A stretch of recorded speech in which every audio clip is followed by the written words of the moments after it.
Hi, I'm Sandy Zuniga, the founder of Colorado Springs Town Tidings. Be in the know, on the go for all things Colorado Springs, delivered right to your inbox. In today's local spotlight, business spotlight, I'd like to welcome Giugi Carminati, the owner of iTrip Colorado Springs.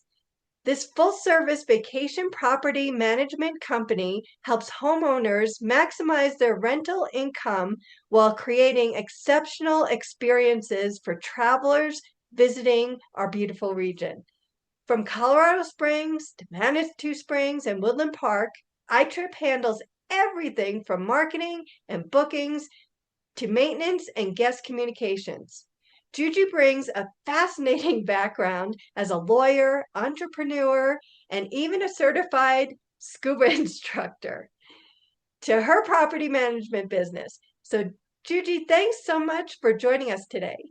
Thank you for having me. I'm very excited to be here.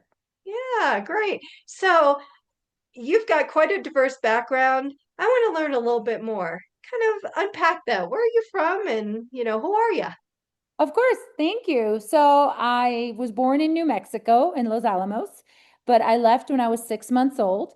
My parents are both Italian citizens, and we moved to France, but just next to Geneva in Switzerland. And I lived right next to the border, a mile from the border. So I usually say Geneva, Switzerland. And I grew up there in the middle of the Alps. So I guess, I went from the Los Alamos Mountains to the Alp Mountains. And then when I was 18, I moved to Houston, Texas for college. And I was in Houston from 2001 to 2016. And then in 2016, it took me a while, but I got here as fast as I could. I moved to the Western Slope. I lived in Basalt for a year. And then because I needed to be closer to a large airport, I eventually moved back to the other side of the mountains, which brought me to eventually purchasing the iTrip Colorado Springs franchise. Wow, that was all over. And for being in Switzerland for a good portion of your growing up and developing, I'm not hearing an accent, but you said you speak four languages? I do. I speak French, English, Italian, and Spanish, which actually comes in really handy when I'm talking to guests. Right. And especially with Colorado Springs area, we do get people because we have the Olympic Training Center, we have the military, we do have people that are foreigners coming. So you're right. You are the best person to help that out. It helps. Great. So you're a mom of four, right? Yes, I am. I have four children, although, well, my oldest is not a child anymore, but they are 9, 14, 16, and 18. Oh, wow. Well, that is still in that age where mama's got to be present and Mhm. and steer them and they're Mhm. not off on their own yet. Did they all live at home? They do all live at home. My 18-year-old is starting his second year at CU Boulder, but he started college at 16. And so we made a deal that well, actually, he graduated high school at 16 and he started college a week after I turned 17. So we made a deal that he said he would go to college if he could stay live at home. So he goes to CU Boulder, but he commutes from home. Okay, gotcha. And so you also where does the lawyer come in and how did you find time? Well, uh, so I went to University of Houston undergrad, and then I went to University of Houston Law Center, and so I became a lawyer in 2008, and I practiced in Houston for, I used to say most of my career, but actually it's getting to not be most of my career, actually, for about half my career. And then actually, yeah, for half my career. And then in 2016, I joined a law firm up in Aspen, and that's how I ended up coming over. And then eventually, after a lot of meandering, I did start and run my own law firm for 4 years. It was Wow. called The Woman's Lawyer, and it actually did mostly DV cases, and it did a lot of them in El Paso County. Oh, wow. And what years were that? So About that, yeah, so that, and now it feels like it was so long ago, but that was from about 2017 to 2021. okay. So and even owning your own law firm, what was the transition after that? So if that was 2021, when did you purchase the iTrip Colorado Springs franchise territory? So that transaction is very young, August 1st Okay. of this year. We Oh, just okay. closed. Yes, so yeah, so I've been managing properties since my 20s. In a variety of I started with long-term rentals. There was real estate in my family, and then in 2021 I started buying my own properties. And so I've been managing properties short-term, midterm, long-term for probably 20 years at this point. Okay. But in August, I finally closed on the iTrip Colorado Springs franchise.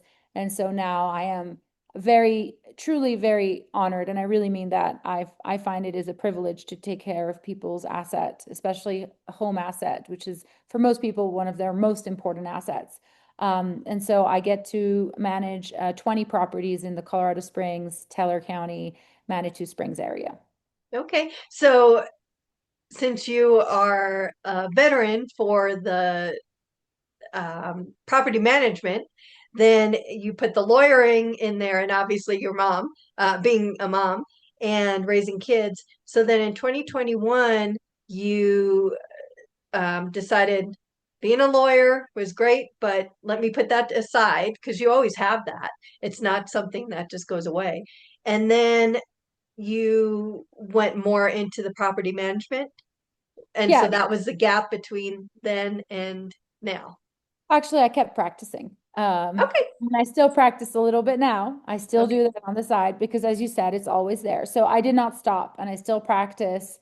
And I did a little bit. I did other things with my law degree, but I kept working. And then yes, but then I was managing more and more, and now we're managing 20 properties.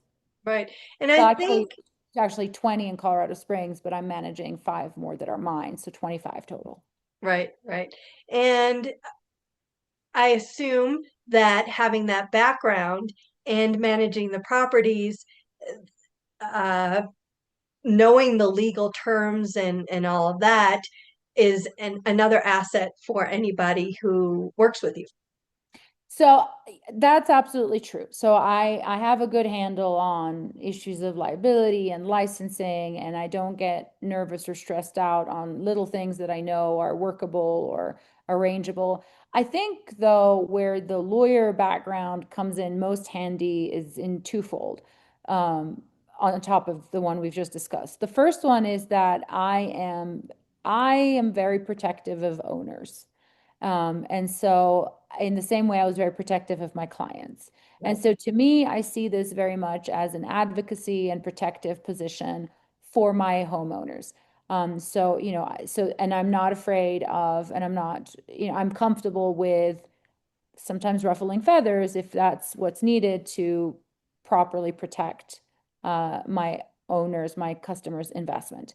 The other side is that I am also very used to high sense of urgency, high stress, and responding quickly. And I understand that that is part of the value that I bring is that I am responsive and I do stay on top of, and I don't get flustered or overwhelmed when, you know, things go wrong. So there's this, there's a leak in the sink, and then we're missing, and then the AC went out, and then this step broke. And so you have to deal with all of these as they come. It's still, I'm very responsive, but it's still a lot less stressful than when I was an attorney. So I get to use my skill without the damage of being so stressed out. Right, right. And just having a property that other people are going to come into as a homeowner, that's stressful in general. So having you there makes a huge difference. So let's go ahead and talk to me a little bit about iTrip, what it is, what's it similar to? I believe it has some similarities to like Airbnb and VRBO, but there's another layer there of protection and convenience and knowing that you're taken care of kind of, but talk a little bit about that so people can understand a little bit more because I Yeah. think it's pretty. I've never heard of it, so it's new to me, but I'm not in the Airbnb space. So maybe others who are might be, but school me. Okay. So iTrip is a national franchise. They have territories all over the United States. And in fact, they have several in Colorado alone. I'm not the only one. They have, there's Aspen, Snowmass, Breck, Vail. Um, so they're all over the country. They're all over Colorado. And so what a property manager does is that at the very basic level, we create your listing and we will post it on a number of channels that include Airbnb, VRBO, Booking.com, and Expedia. But in addition to that, iTrip has its own direct booking website, which means that people can book directly on iTrip and therefore forego paying the extra fees that will normally go to VRBO or Airbnb. So you can sometimes even be a little bit more competitive because you don't have to have that extra cost. The iTrip website itself has a lot of marketing that's towards it. And so basically you have, if you join the franchise, you not only get to be listed on all the other short-term rental websites, but you also get to be listed on the iTrip direct booking website. But that is just step one. Beyond that, we manage, and so then there's layer two, which is we manage customer interactions, customer bookings, the cleaners, the inspections, and making sure that your property is operating as a short-term rental. That means we make sure that it is fully stocked. We resupply it when it needs to be resupplied. We respond to customers. We will sometimes argue with customers. We give you a statement at the end of the month that shows this is how much you made, this is our commission, this is how much we paid for cleaners and inspections and et cetera, et cetera. And then you get your statement and you get your money and you didn't have to worry about your property. Then there's a third level, and I think this is where I distinguish myself and iTrip distinguishes itself, but it's truly where I think I bring the most value, and that is that we also maintain the house and that we provide both free light maintenance ourselves, so changing filters, changing the batteries in the smoke detectors and in the carbon monoxide detectors. Maybe we need to tighten the screws on a doorknob. Maybe we need to make sure that this table stops creaking. Maybe we need to, like, all of these little handyman jobs that can happen. We Yep. can handle those, and there is no extra charge for doing that. I make sure that we've already put plans in place that we will visit the homes at least once a month in person, in addition to our cleaners doing their jobs, because we want to make sure that the house is as it should be and that we catch the little things that might go wrong. And then in addition to that, we coordinate maintenance and repairs.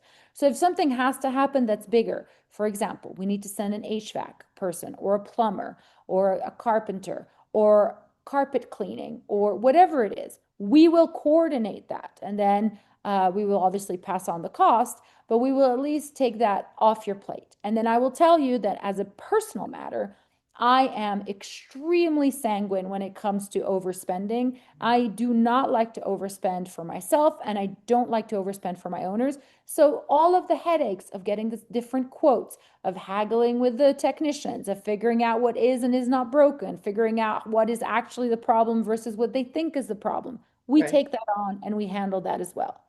And so definitely for people who live in Colorado Springs, but even more so if the house is in a bit of a remote location up into the mountains, we handle that for you. I handle that for you. Right.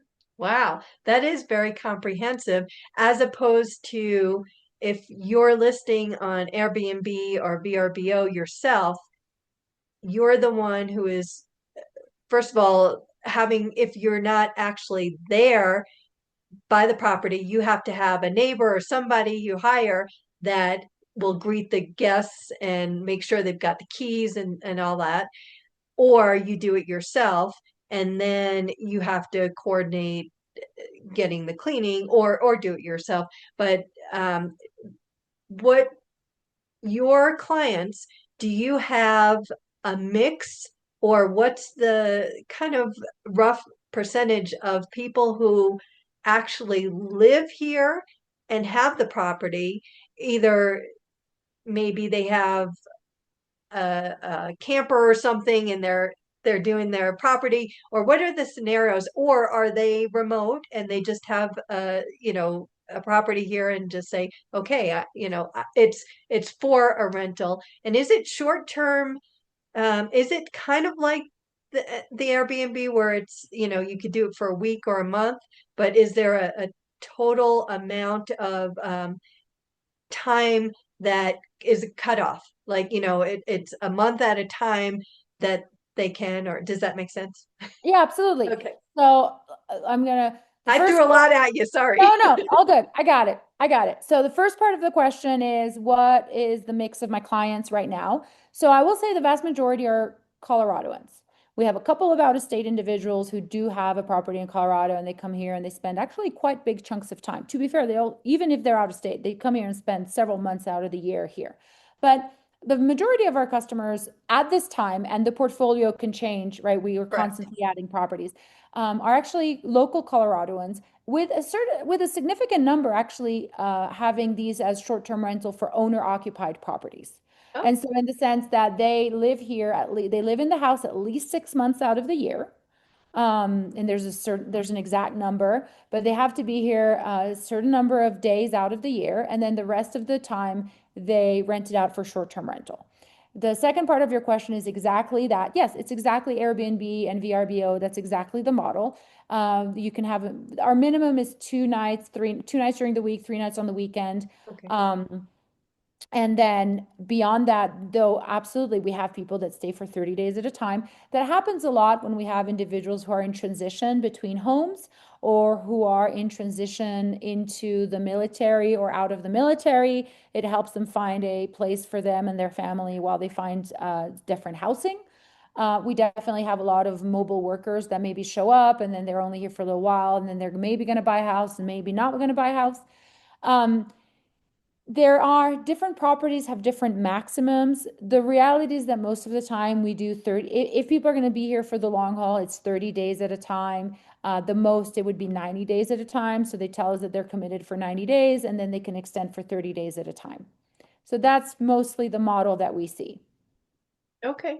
So anybody listening, it could be you're in your house and maybe you're a snowbird or something. And then, you're going to whatever, Florida, Arizona, wherever, part of the year, but you want to continue to have an income, but not have to have the headache of doing it yourself and not knowing when you're in another area what is actually happening. I guess now with cameras and stuff, it's a little bit easier to know what's happening, but you can't react so quickly. And I don't know the legalities of putting No, cameras in. cameras are not allowed. So Airbnb has definitely cracked down on that more and more, but cameras are not allowed, and we do not have cameras Really? on properties. No, cameras are not allowed. Technically, I think you are allowed to have a camera that is facing out of the house, but even then, there's a feeling that that's very intrusive. And so you are correct. You really don't know what's going on in your house unless you have someone that's got eyes on it. And so that's really part of the reason that I and make an effort that either myself or my staff member, so we're two people in an executive position, would go and put eyes on the property at least once a month to take a look at it, to do a walk around and make sure that, not even for nefarious reasons. Like there's little things you might not notice, like there was a branch hit a window and now there's a crack in it, or the seal on this door is kind of getting wonky, or those little things that you would notice if you were there all the time, but you're not going to notice if you're gone. Right. And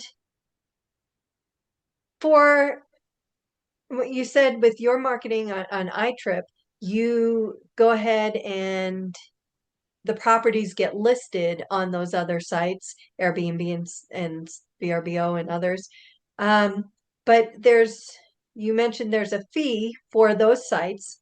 So if they come to you and have you manage and then you put it on there, how does the fee happen as far as what if they book through Airbnb They and pay not you? both fees. Oh my goodness. Yeah, they do pay both fees. So that's why the advantage of having the iTrip booking website is such a big deal.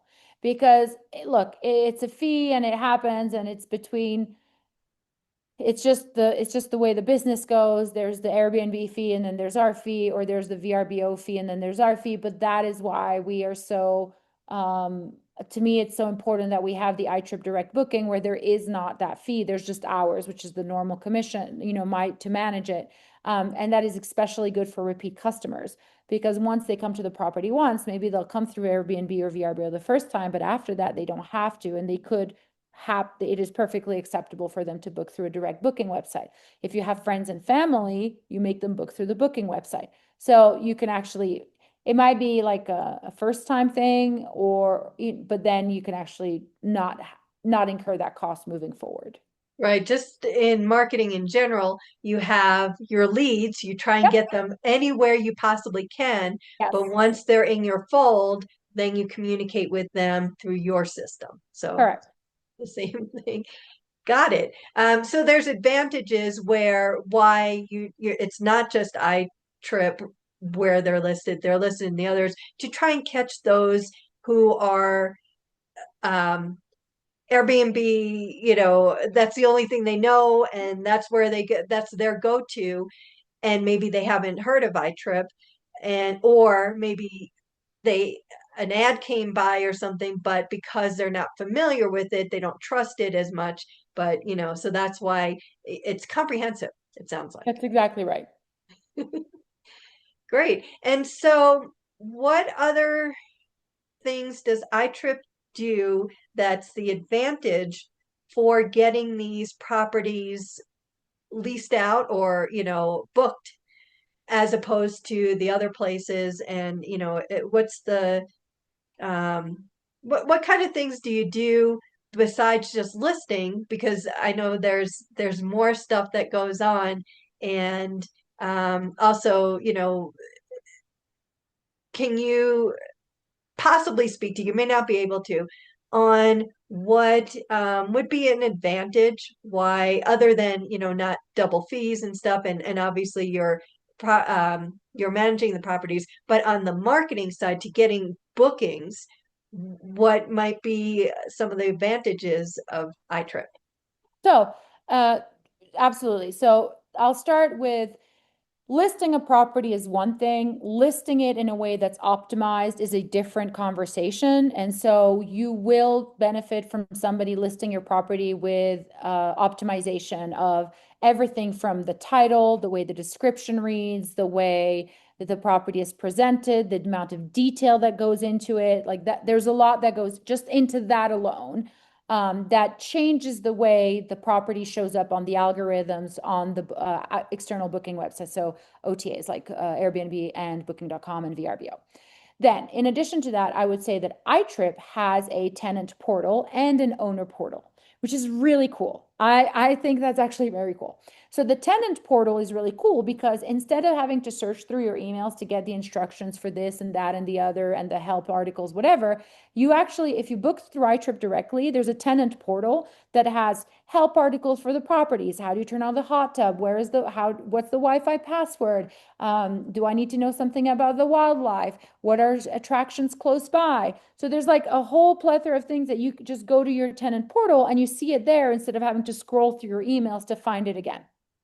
I would say that the other thing that we offer is that we do provide you with a link to fun activities. Now, those we don't organize those, but immediately you can basically, as soon as you book, you will get a link and you will be able to go and follow links to renting Jeeps and or kayaking or going river rafting or zip lining, or there's a couple of museums. And so you just get it. It's kind of easy. You don't have to go and Google it on your own, which you could, but it's kind Right. of a pain. So you get that kind of experience.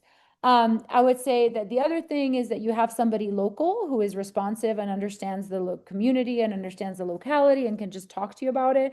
I was literally talking the other day about someone that said, okay, well, I'm going to go to Colorado Springs. So, can I go skiing there? And I said, no, no, skiing's up in the mountains. And he looked at me like, what? I'm like, that is the mountains. Like, no, Colorado Springs is not the mountains. Right. The mountains is the mountains, and then Colorado Springs is the Colorado Springs. Right. And so to have someone local who can just explain that, right? Like explain Right. this is where you would go, this is what you would do. Um, watch this road. And we who live in the mountains understand all these things. Like, oh no, and after it snowed, you don't want to take that road, you want to take the other Right. road. Like there's all these little things that you're going to know if you live here, but you wouldn't know if you were living somewhere else and you were trying to manage this property remotely. And so we're able to answer all of those things for people. And then I will say that, and it's kind of making the same point again, but having a marketing budget, an enormous national marketing budget that captures a national population and drives them towards your website is an enormous benefit. Other than you being one of many on Airbnb or VRBO, you have an entire marketing website that is just for the properties in this area. And then we showcase your property. When we onboard, we make sure we send out a photographer, so you don't have to worry about that. We'll get you, and it's included in the onboarding fee. So we will get you beautiful pictures and we will put them on, and then we'll make sure that your listing looks the absolute best it can be. And then the last thing I would say, this is something I am very aggressive about. It's not every franchise. I am very aggressive about dynamic pricing. So Okay. dynamic pricing is pricing that is driven by comps in the area. And therefore, it is not just up to what you think or I think should be the price for your property. It is a very powerful software solution. It's part of our tech stack, and it looks at all of the comparables in the area, and it will go up and down on the pricing. And then you can set policies as to how aggressive, I tend to be aggressive, how aggressively you want to fill the property. And so the prices will go up and down and up and down and down and up, depending on what the demand is, what the supply is, are there any events happening? There's things that if you're here local, you would know. There's the Space Symposium happening. We know that there's the Air Force graduation dates. We know that there's Parents' Day. We know all of these activities, right? If there is a local festival, we know these things are happening, but even better, the comps will know that this is happening because the Right. prices will go up and down. So I am very aggressive about working on the pricing policy. So those are the kind of things that, I have implemented. And then also I would say that in my franchise, I know I only started a little while ago, but immediately I have a 24/7, 365 answering service. And so anytime, day or night, someone will answer the phone Right. Live. live. Okay. And the dynamic pricing is very interesting. And I don't believe in the other places that somebody can list on their own that even happens because you put your price on there and that's it. And so I find that very interesting, especially that that's a big part of what you want to implement and have implemented, because you're right. When the US Open, was here and, we had everything was booked. And if the property owner could get a little bit more to help, then that, you capitalize on what's out there in general. So you don't have to have just a one price, maybe too high, and then your property doesn't get looked at in general in any time of the year, or too low, and you've got plenty of people, but now your profit is so small, your profit margin is so small that basically, it doesn't work out. So that is very smart, Gigi.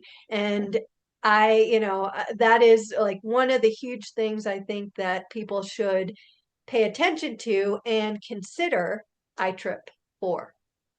Thank you. I agree. And I've definitely done it on my own properties. Right. And that's definitely something that I have brought over and that I implement on these properties. Yeah. Well, that would be a pain, doing it on your own or whatever. And say you listed in a few different places, you have to remember to go here and change it here and change it there and stuff. And you've got it kind of dynamic going, right, through iTrip. Yes, it's dynamic and it's centralized. And then we also alter the prices slightly depending on which platform they're going on because the fees are different. So we try to recoup a little bit from one platform versus the other. We also know that there's different price points for the different platforms. They tend to perform better or worse.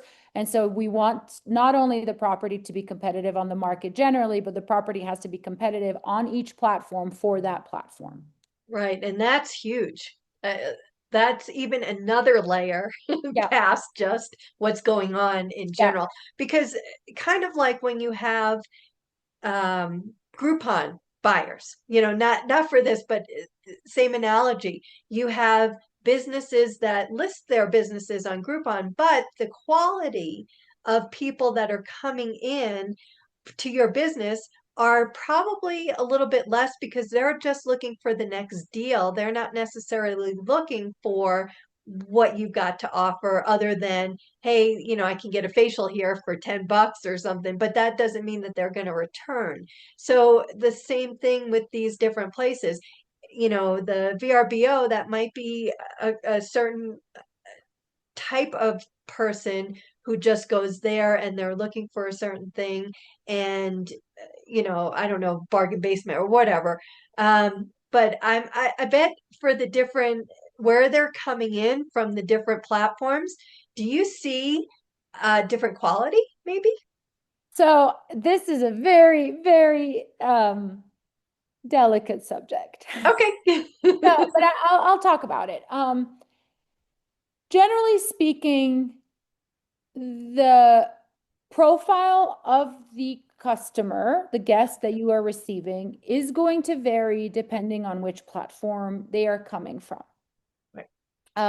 The type of guest that comes through Airbnb is not the same type of guest that comes through VRBO, and there's not the same type of guest that comes, for example, there's a Marriott Vacations channel. And just very simply from a marketing perspective, you have to understand who you are marketing to and what you are marketing to them. Right. And different customer bases have different needs and different abilities to pay, and they're looking for different experiences. And so, in some ways, it's dependent on the platform, and in some ways, it's dependent on the property. Certain properties All do right. on certain platforms because there is a better match between the property and the platform and the customers that come through that platform. So yes, there is absolutely a difference, and knowing those differences and understanding them is one of the key things of being a property manager. Right. And also with iTrip, that is why somebody might choose to list on there as opposed to the other ones. Correct. And I love your answer because it was very PC, very lawyer, but you also gave us good information. Yeah. It wasn't, you didn't lawyer me where it was like I'm going to talk over you and I'm going to No. talk in circles. You gave us concrete information, and Yeah. it's the same thing. I say it a little more in layman's terms because I don't have a legal background. Um, but the whole analogy for like the Groupon, is similar. Yes, and you are correct. There's certain platforms that attract certain travelers, and they're looking for a certain experience at a certain price point, and then different platforms look for different. And it's just knowing them. I think, VRBO does a good job when it, for example, it advertises you get the whole home. So, right. So Right. Airbnb has a bit more broader customer base because it does have individuals who are fine getting a short-term rental where they're sharing a space with the host, and that's part of their model. But obviously, you're going to pay less for that experience versus VRBO has very much made its market and its brand about you get the whole home. So Right. if you're looking for maybe larger groups or people who want some privacy or families traveling with children, and to me, that's near and dear to my heart because I do have 4 children. And so for me, traveling with the reason got into short-term rental in the first place was because I thought it removed the barriers to travel with children. Okay. That's why it was so important to me as a mom, because I could not go to, a motel and be like, I'm here with my 4 children. Can you make sure our rooms are next to each other? 9 out of 10 times they're not going to do that. And you're in a motel. But if I could go to a home or an apartment where I could have the whole space, I didn't care that they ran around. I didn't care that they were loud. I didn't have to stress. I didn't have to yell at them about being quiet. And also, it also meant that we could have the whole space for ourselves, and it ended up being more affordable. Right. Okay. That that was great information, in general. So what is iTrip? Is that the whole home in general, or do you parse it out? So in my market in Colorado Springs or iTrip, it's the whole house. Okay. We only have homes or apartments, and it is the entire space. It's no sharing. Okay. That's good to know. Um, so basically, when you're managing properties across those three areas, you're in Teller and El Paso, and is there what makes each area unique for travelers and for the property manager or trying to go ahead and rent it out? Yeah. So Colorado Springs is more of an urban area, right? And so getting service providers is in some ways easier. Getting them faster is easier. There's just more of them.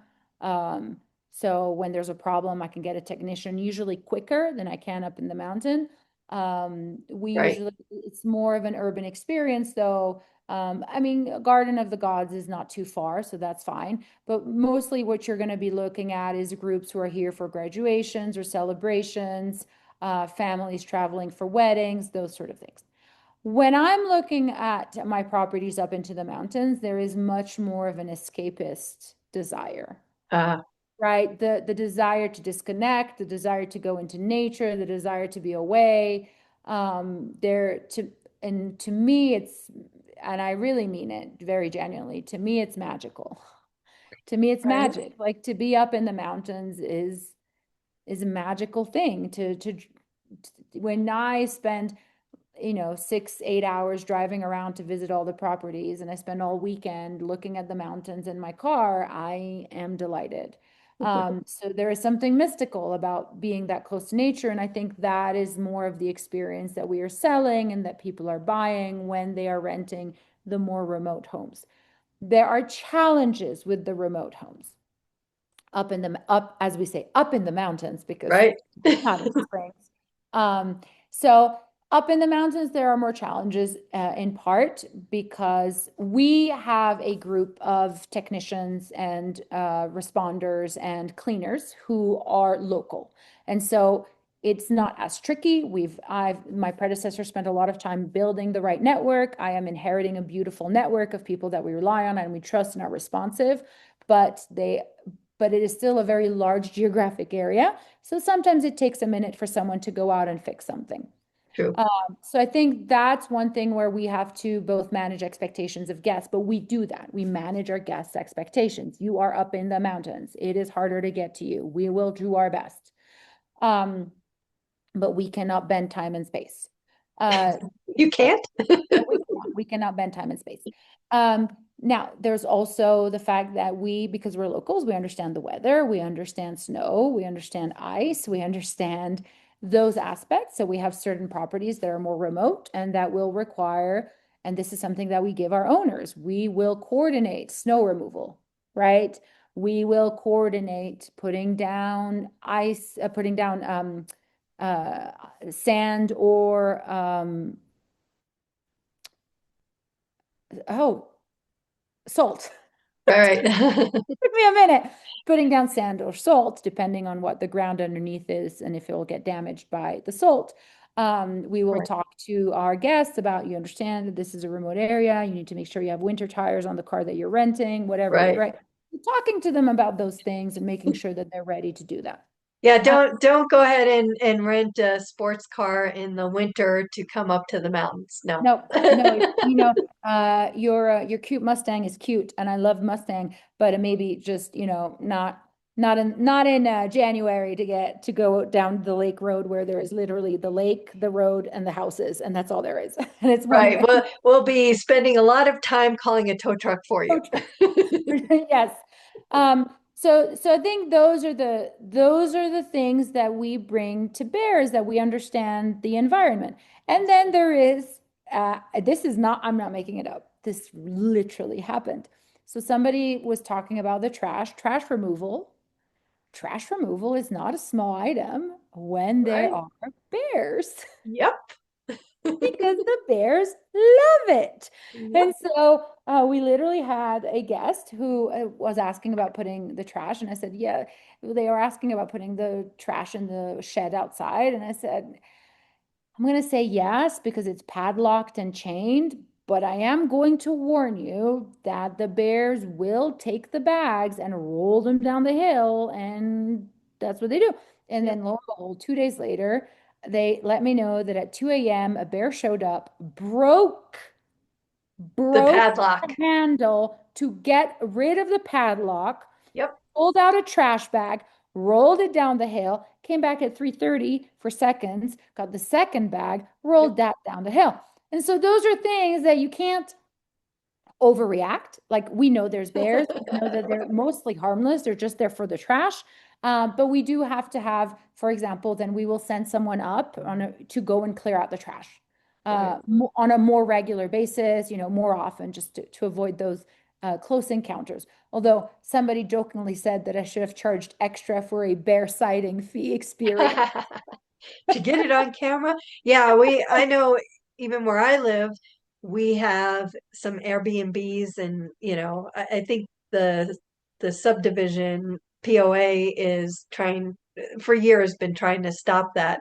But unfortunately, one is like next door, and I know when there's somebody who is renting and just the crazy stuff that they do, and it's just like I'm appalled because I'm like, you know, fire risks, and shooting guns, and and then the bears, and it's like the bear. I see a bear walking in my property. It's not because I've got something out. It's because they're, and it's just like, ah. I just So we have house rules. So that's something else that maybe if you're an owner, you don't really have the time or the wherewithal or the experience to do this, but we have house rules and we have quiet hours. And if there is a violation of those, we will ask guests to leave. okay. Like Yeah, we so do impose that. It is not, you are not that you are there to enjoy. And for me, it truly is a mystical experience. And you are there to enjoy the environment, but you are not there to detract from other people's enjoyment of it. right, and like I've been in my house for 20 years, and if I've got something like this that I didn't bargain for, and nobody does, it's like now you're interrupting, my peace and quiet, or whatever. There's things you have to be lenient no matter what because you have to get along. And sometimes you have those um more needy neighbors that take umbrage with a lot of things. But as long as somebody's renting and they're just in general, um, it's not a like, hey, I rented and it's a free for all. It's a respect that you're in a residential area, you're renting, and you have the privilege to rent it. But remember, there are neighbors around too. So just be respectful, and the neighbors, will be respectful for you, too. I agree. That's all you got to say. I agree. That you said it exactly right. So then for you manage everything from budget friendly spots to luxury homes. Do you market like an $80 a night place differently than the $400 a night mansion that you may have? They market themselves differently in the Okay. sense that the pictures and the descriptions and the pricing, they are the marketing. There's nothing more that I do. I mean, I describe them differently. So if something is mid-market, I don't describe it as luxury. If something is luxury, it really is luxury. If something is budget, it's budget. Okay. I think they so they present themselves differently and they are priced differently. I think, though, that the care that goes into them is the same in the Okay. sense that they will all get responsiveness from me. They will all get cleanliness when they arrive. They will all get attention to their comfort. So yes, in some way they market themselves differently, but on the other hand, they will all get the same. What they're paying for is the accommodation, is the level of accommodation, but Right. my services and my care are the same for everyone. Okay. So nobody wants to talk about this, but give me a range. if I wanted to put my house, I wanted an extra income or supplemental income, if I'm struggling, whatever, or I just have the opportunity that I have a second property or something. What is a range to go with iTrip in general, as far as fees and things? Things change in general. The economy changes. So, I'm not looking for give me a concrete, but give me kind of a range so our listeners uh, could get an idea and then, know what they're doing. Again, they get a whole lot more and peace of mind and oversight and all of that. So iTrip definitely is another level of peace of mind when you are trying to lease out something. I mean, we've heard horror stories, and you can tell me any if you have without mentioning names of properties that somebody just, is renting. They're not there, or they're not there, enough, and something happens. I know in our area, there was somebody renting, and it turned out that they were, cooking illegal substances. And nobody knew. The neighbors didn't know or anything, and then there's all kinds of crazy things. And it was, the homeowner, she rented out and everything, but she didn't know this. At least you would have eyes. I mean, it's not a long term, but how appalling is that? It's like, Yeah. what was going on in my house? What? So I'm gonna start at the top and then we're gonna get to this last part. I both really want to answer this question because it's one of my favorite subjects. So I really like talking about money. Okay. I really like doing the math around money. I like making money and I am not ashamed of it. And so I love talking about this. On the other hand, because I love talking about it, I know what it takes. And it changes so much Okay. based on the number. So I'm gonna give you the factors that go into it, and then we can probably put some numbers to it, but it's hard. So the things that are gonna drive the price of the property for the night are gonna be the number of bedrooms, the number of bathrooms, the number of people that it can sleep. That's your driver. Everything else is gravy, but that's your driver. Now, and I'm saying that assuming location is about the same in the sense of there's going to be a certain pricing dynamic in Colorado Springs, a different pricing dynamic in Manitou, a different pricing dynamic in Teller. They all have their pricing dynamics. And that I wouldn't be able to give you a lecture in this format on that. Right. But but they do. They're different markets. They attract different populations for different reasons. If people will spend more if they're vacationing versus whether they're trying to relocate temporarily to a different place, right? It's a different math if they're doing 6 days for funsies or they're doing 30 days because they have to live there. Different math goes. Now, having said that, the number of rooms, the number of bathrooms, and the number of people. Why? Those three things matter because the number of rooms will tell you how many couples and or children can go into the space.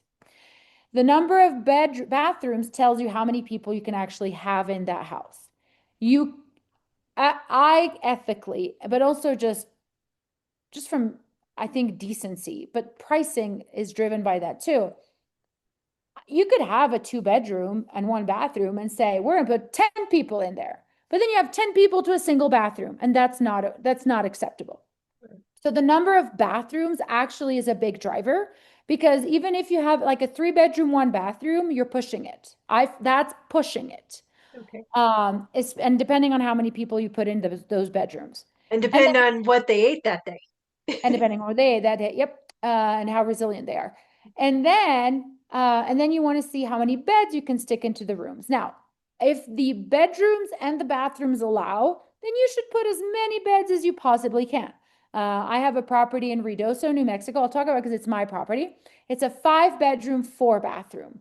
Yes, I can put 17 people in there, but 4 bathrooms is a lot of bathrooms, and they are split around 5 bedrooms. And usually people bring a bunch of children. And that makes things a little bit more fluid because it's a little bit easier. So, those are kind of what you're looking at. If you're looking at a 2-bedroom, 1-bathroom, you're probably looking at 4 people. Maybe you put in a sleep, but that's already, you're pushing it, right? 4 people to a bathroom, 5 people, that's pushing it. So those are the things that are going to drive your pricing, because it depends how much space you have and how many people are going to enjoy your space. So our properties, I'm going to be super broad here, but our properties, I would say, are between 100 a night to about 500, 600 a night. So we have a range, right? We don't do budget. We do smaller spaces. So we have spaces that are slightly smaller.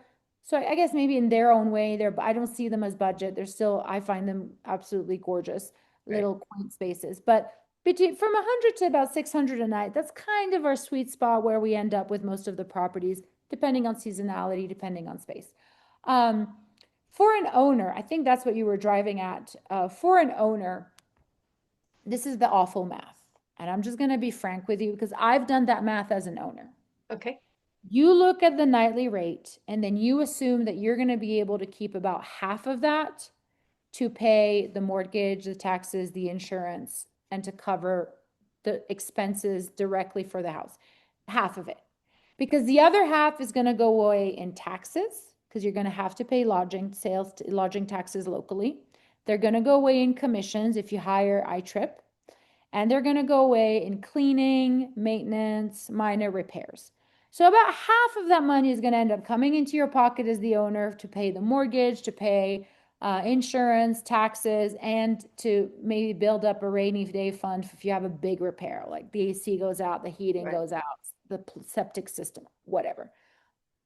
I think that's a fair math. And so what I'm very clear with my owners is that this is a way for you to cash flow and grow your investment. This is not going to make you rich. Right. It's a way to preserve your investment. But also, the more nights you can rent out, the better your profit will be. Yes. As opposed to sitting there. So if it's only rented out 3 nights in a month, as opposed to 30. Yes. Now you're talking as far as, Absolutely. Absolutely. And then depending on the market, you are looking at maybe a 50 to 60 to 70%. Now, owner occupied, the best they can do is 50% because it's an owner occupied property. If it's another property, you're maybe going to look 60, 70, 50. It depends on the market. I have a property that's mine in Key West, and I am delighted if it books a week a month. That's it. I just need 6 or 7 days. And different people have different needs. That's the other thing. Some owners will come and say, I need this to make money. I need it to cover the expenses. I need this property to cover itself entirely. Great. Other owners saying, you know what, I really love coming here. I come here 3 to 4 months out of the year for funsies, but I need to defray the cost because I can't just afford to float another building on my own. That's great. You have snowbirds for whom it helps them defray the cost and allows them some flexibility in their life. There's retirees that it helps them supplement their fixed income. So there's all sorts of scenarios. Now, to your point, what happens when you have a terrible guest? Now, let's start with the fact that short-term rental decreases those risks because there's only so much. Even if they're terrible, they're only going to be there a few days. Right. Second, if you have somebody that has eyes on it, if there's a neighbor that calls and says they are cooking meth next door, I would call the police and I would have them removed. It's that simple. I do not play around with people's assets. This is not a place, this is not okay. This is why we have house rules. We can terminate if there's an issue and they're breaking the house rules. Engaging in illegal conduct would absolutely be a breach of the house rules. If it's a longer term lease, well, there's certain ways. One, you can price it in such a way that the person is making an investment with their livelihood. They're making an investment to make this their home. They're not coming to be there to do things they wouldn't do in their own home. And then I would also say that iTrip has a wonderful partnership with a company that provides insurance. And so every single one of our bookings requires that the guest either purchase insurance for their trip, for their stay, damage insurance, or that they provide a deposit. And so if they damage the property and we will show that they damaged the property, then we would either take the money out of the deposit or we would submit a claim to the damage waiver. That's actually very important, and I had not spoken about until now, and it is good to know that, is that there is a damage policy in place for every single booking, and that is a part of a requirement when they do an iTrip booking.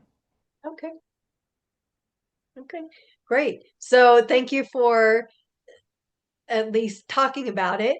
And I think you did it in a great way where, again, a lot of times money and pricing and things, even fees, are not black and white always, but that's why they have a conversation with you and see where it is. So if I was listening and to this interview and thought, huh, I've got something, I wonder, if this would be a good fit for me, how would somebody get a hold of you, and what is the process on starting?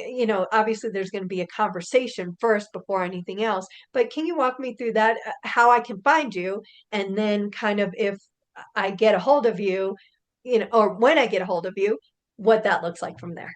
Absolutely. So my email is cosprings@itrip.net. Super easy. CO, Colorado, CO Springs at the letter I, trip.net. You can email there. That's easy. You can also call us and leave a message with our live answering service, which is 719-888-3787. It's actually 719-888-3STR. I got the letters. I was very excited about that. Or you can Google if you want to just if you want to look and not have a conversation yet, you can just Google iTrip Colorado Springs. We will pull up, it'll be our website, and you can go there and take a look at our properties and see what we're about. You can reach out in any of those ways. There's a contact us, obviously, link on that website, and you can absolutely reach out to us, and we'll set up a meeting and have a conversation. Now, what does the conversation look like? First, you're going to tell me about your house. You're going to tell me how many bedrooms, how many bathrooms, where is it located? Have you rented it before? Is this the first time? How much What the time? condition is. What condition is it in? How much time do you want to rent it out of the year? And really, a lot of it is for me to understand the owner's expectations. Are you looking for this to be an investment with a serious aggressive cash flow? Are you looking to defray your cost? Are you just looking to have a little bit of extra secondary income? What is it that you're trying to get from your home and your asset? And then we'll have a frank conversation. If you send me the address ahead of time, I will go and do comps ahead of time. I love doing that just for fun, so I'm going to do that right away. You send that to me, and I'm going to tell you, I think this is what the numbers will look like. And we have very powerful tools that allow us to give you an idea of your cash flow and what it would look like. Then I will break down the pricing structure. This is our commission. This is what we pay. This is what we charge. This is what it looks like. And if the person says, you know what, I love this. This is a fantastic idea. I will come visit the home. And I think every home has the potential to be rented as long as its state is correctly expressed to guests. Okay. If you have an older home, then you just say that. This is an older home with its issues. You As long say as it's cozy. right, it's but I'm very frank. I'll be like, this is a modern with all the best, things. And then this is an older home with, it's got its issues. And so I think every home is capable of being, well, most every home is capable of it, not every single one. But if they're functional, it works, right? And then the steps that happen after that is that we put an electric lock, we put a code lock on the door. The owner has their own code. It never changes. It's their personal code. Nobody else has it. They have it. And the guest will get a code that triggers on their check-in and then stops working at their checkout. And so every guest will automatically get a brand new code issued to them. No two guests have the same code, and it is all very tech stacked, wonderful. And then, so we put the lock, we take the pic. Well, sometimes we may require cleaning. I am a very light touch. I do not go in there and heavy-handed and tell you, well, you need to renovate this house. A good cleaning is usually in order. but that's a good thing to do anyway. So we would probably suggest a good cleaning. Sometimes the carpets have to be cleaned. Sometimes they can last a couple more months.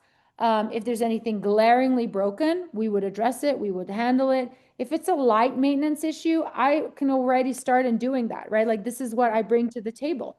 And then we would get a photographer and then we would get the property listed. I try to be reasonable. It has to be fully furnished. I'm going to tell you, there are certain things that have to be there. One, it has to be fully furnished. Two, it needs to have the silverware, the plates, the cups, the glasses, all of that stuff has to be there like it's a home ready to be used. Right. And then the other thing, this is probably the most annoying part, but it has to happen, is that you need to have enough towels, linens, sheets, and bed covers so Right. that you can make all of the beds at least twice. It's better 3 times. Okay. Because that way, when there's turnovers and when there's accidents or issues like that, the cleaners go in, they can grab the linens, they can take them away with them, put down new ones, and then bring back the clean ones next time. But that leaves a spare inside the house anyway, Right. if there's 3. But to be fair, that is not an expensive purchase. And also we have access to bulk purchasing. So if that's a concern, then we can help the owners find affordable ways to do that. Okay. Great. And is that It part goes of live. yep, is that part of the onboarding, the whole the lock, the Photos. maintenance, Yes. the photos and okay. Yep. And then from that, then it gets listed and you're off to the races, as they say. Absolutely. And then the owners will tell us we don't have blackout dates. We don't have maximum number of week of owner usage. The owners use it as much as they want. When they use it, they don't earn, but that's up to Right. them to do. We don't impose anything. So they have access to the calendar, and whenever they want to show up, they just block it off and it's their place to use. Right. Okay. So, is there anything that we missed as far as you want people to know and our conversation? Anything that I missed asking about? Um, No, I think this is very thorough. Thank you so much for your time. I was very excited I got to talk about it. I got to talk about pricing, which made me happy. Um, I I would encourage people who are interested to at least come talk to me. I am not a pushy, hard sell person. I only want to do this for people who want to do this. And I am very happy to talk about this. I love real estate, truly. I love vacation rentals. And as I said, for me, it was really kind of a liberation and turning point as a mom of 4 to be able to travel with my children and show them the world in ways that didn't make it prohibitively expensive. So I find it's a way to, it's to me, it's also a labor of love. Right. If somebody is just curious, I will not try to sell you. I am happy to give you answers, and I'm not going to be like, so are we making a deal today? Right. Uh, so I won't. I'm not a high pressure person. Well, not about that, about other things, but not Right. about that. And so if somebody is interested, I would encourage them, just have a conversation with me. I would love to run numbers for you. I would love to take a look at it. I will be very frank about whether I think your home is a good candidate or not. I can tell you what would work and does not work. So that's the only thing I would say is like, I really encourage people to have a conversation if this is something that they want to do. Right. It doesn't cost anything to have a conversation, and you are opening doors for options. In Correct. today's economy, and any economy, really, I mean, just in general, it is good to have other options and diversify where your income is coming in general, because we just never know what's going to happen, so having a conversation with you doesn't cost them anything. It might open up some other doors and get them thinking about other things, and it may not be right now, may not be the time, and when it might be in the future, you've already had a conversation, you already started to know somebody, and if they go on their own and list and do things and stuff happens, they already know they can come back to you and say, okay, I tried this, let's go your route. Absolutely. No, that's totally fair. I think the last thing I would say, this is a marketing ploy. I'm just going to put it out there. We do have a commission for real estate agents. So if real estate agents, actually to be fair for anyone, but usually real estate agents, but if anybody refers us a property that does in fact end up closing and that we end up signing and coming into the portfolio, we do have a referral bonus for those people. And so, I encourage you also to talk about if you know somebody else or if they're interested, I would love to talk about that. And then I would also encourage you, so if you are an owner and you say, yeah, but maybe I have my bedroom or whatever, there are ways that we can lock your bedroom. Okay. So for example, you could make, if it's a 5 bedroom or a 4 bedroom, maybe you say it's a 3 bedroom because one bedroom is locked off. And we would put you could put a key on it, you could put a code on it that's yours. So even if you was like, well, I want to keep my space, I don't want to have to move in and out every time, that's definitely an option. So as I said, I'm flexible and Oh, I that's love great. doing this and I want people to talk to us about it. Absolutely. Thank you for adding that because that was something that people wouldn't know. They might be thinking about, but we didn't address that. So that was great that that came up. Thank Thank you. you. I am so grateful that you allowed me to do this, really, and this has been so lovely, and I'm really, really grateful. Thank you. Yeah, I am too. So, Gigi, thank you for sharing your expertise and the new business.